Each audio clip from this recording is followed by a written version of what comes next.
अब हम question number 9 का सेकेंड सॉल्व करेंगे। Question integration e to the power m into tan inverse by 1 plus x square का whole square into d x. तो इसे हम सॉल्व करते हैं। Solution I equal integration e to the power m into tan inverse x by 1 plus x square का whole square into d x. तो यहाँ हम लेट करेंगे। Let z equal tan inverse x। तो इससे अब हम x के रिस्पेक्ट में डेरिवेटिव करेंगे तो ये हो जाएगा D Z by D x equal 1 by x square. यहाँ से डी एक्स का वैल्यू निकालेंगे तो डी एक्स इक्वल हो जाएगा 1 plus x square into d z.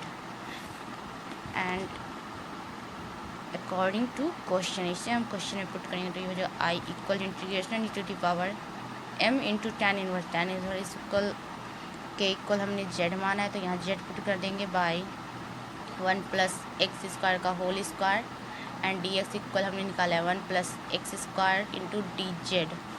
यहाँ से एक पावर कट जाएगा और यहाँ बचेगा integration e to the power m into z by 1 plus x square into d z. तो यहाँ पे हम x का वैल्यू पुट करेंगे और x का वैल्यू यहाँ से निकालेंगे। हमने z के इक्वल माना है tan इनवर्स x। तो tan इनवर्स को लेफ़्ट साइड भेजेंगे तो ये होगा tan z इक्वल x। तो x का वैल्यू निकल गया tan z। तो यहाँ पे हम पुट करते हैं तो ये हो जाएगा equal integration e to the power m into z by 1 plus x square. तो एक्स स्क्वायर की जगह हम डालते हैं tan जेड तो ये जो tan square z into t z equal integration e to the power m into z by 1 plus z square equal होता है sec square z into d z. ये हो जाए integration e to the power m z into 1 by sec square z equal होता है cos square z into d z. तो हमने आई की इक्वल ये निकाला।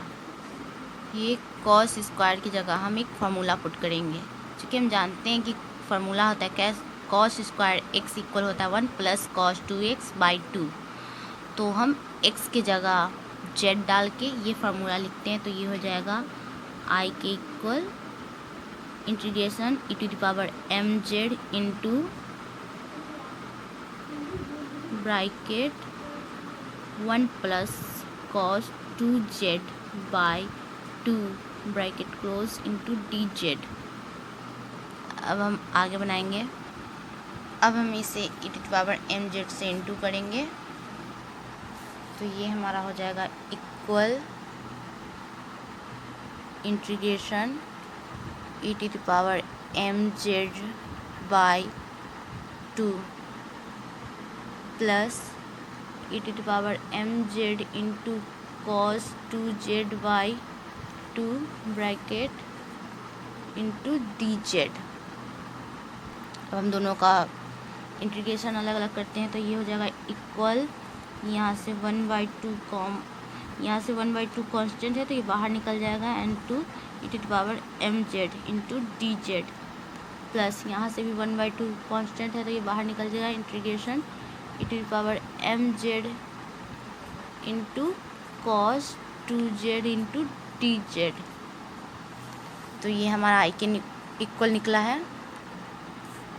तो ये हमारा हो जाएगा equal 1/2 into e to the power m z का इंटीग्रेशन हो जाएगा e to the power m z by m plus 1/2 integration e to the power m z into cos 2z into d z. तो हमने इस chapter के सबसे first formula पढ़ा था integration e to the power a x into cos b x into d x equal हमने जो formula निकाला था तो उस फार्मूले को हम यहाँ पुट करेंगे। तो हम फार्मूला लिख लेते हैं। तो हमने फार्मूला लिख लिया integration e to the power a x into cos b x into d x. तो इसके इक्वल हमने निकाला था 1 by under root a square plus b square into e to the power a x into cos b x minus tan inverse b by a. तो cos के साथ जो angle है उसे हम b मानेंगे, ई के साथ जो पावर इनटू है उसे हम a मानेंगे। तो हम a एंड b का वैल्यू पुट करते हैं। इस पार्ट को हम इस क्वेश्चन के इस फार्मूले के अकॉर्डिंग पुट करते हैं। तो हमारा हो जाएगा i के equal 1/2 into e to the power mz/2 plus 1/2 bracket 1/√a² and b²। तो यहाँ हो जाएगा a के इक्वल है यहाँ m, तो ये हो जाएगा m² प्लस 2 का स्क्वायर b के इक्वल है into e to the power ax e to the power mz into cos bracket b। तो b के इक्वल हमारा 2 है, तो 2z minus tan inverse b, तो 2/m, a के इक्वल हमारा m है, ब्रैकेट क्लोज। तो यहाँ हमारा हो जाएगा i के equal e to the power mz by यहाँ पे m है, तो ये हो 2m plus 1/2 bracket 1/√m² plus 2 का स्क्वायर हो जाएगा 4 into e to the power mz into cos 2x minus tan inverse 2/m bracket plus c bracket close plus c। तो हमारा ये i के इक्वल निकला है। c is the constant and ये हमारा आंसर है, वेयर z इक्वल हो जाएगा tan inverse x and c constant है। तो चूँकि हमने z के इक्वल tan इनवर्स माना था तो हम यहाँ z का वैल्यू पुट कर सकते थे, बट हमने ऐसे ही छोड़ दिया और z के इक्वल हमने लिख दिया है कि हमने tan इनवर्स माना था। तो ये हमारा आंसर हो गया।